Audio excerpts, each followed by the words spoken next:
As a photojournalist during the 60s and 70s, my photographs appeared in major magazines such as Life, Paris Match and Stern. In this video, I'll be telling you all about the cameras I used, showing you the photographs I took, and explaining the technical problems that had to be overcome in order to capture them.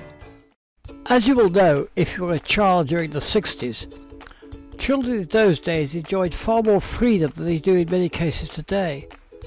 With greater freedom came greater risk, risks which might, today, be illegal or invite very strong disapproval. Parents sent youngsters, especially boys, without concern on adventure holidays where they were taught to climb sheer cliffs, scale mountains.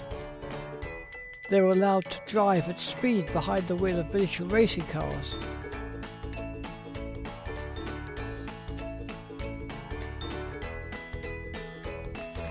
And to take painful sporting knocks, as with these two 8-year-olds practicing judo.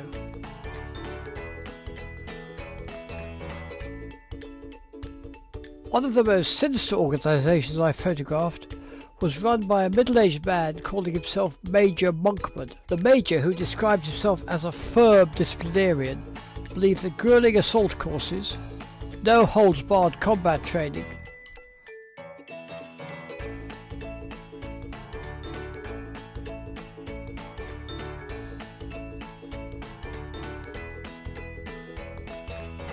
and unquestioning obedience would transform what he called long-haired louts into respectable citizens.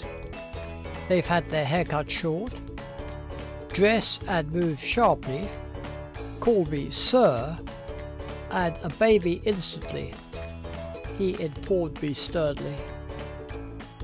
In the 60s, his black uniformed youngsters revived unwelcome memories of Nazi stormtroopers. Another young man whose father believed in hard training was Sean, the 12-year-old son of a Kung Fu expert nicknamed Concrete Fred. He not only taught his offspring how to fight hard, even when practicing with him in an unyielding tarmac car park, Sean was also encouraged to break roofing tiles with his head. Later, the two of them earned money at county shows, entertaining crowds by Sean having a paving slab broken over his head by his sledgehammer-wielding father.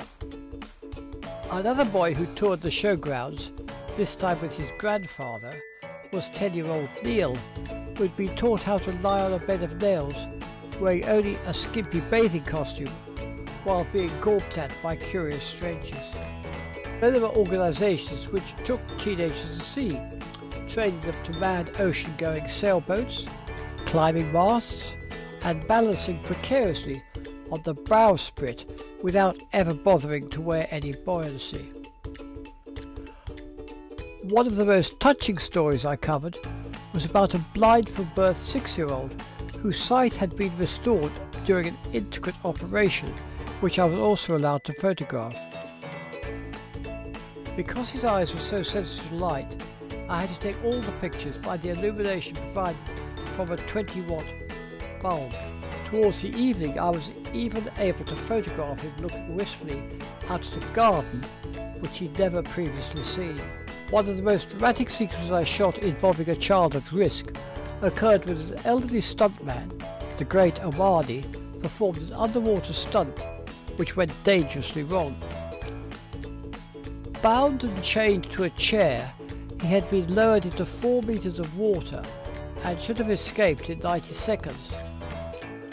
When he failed to emerge after 2 minutes, his 13-year-old grandson Michael grabbed a knife, dived into the pool and managed to rescue the struggling stuntman just in the nick of time.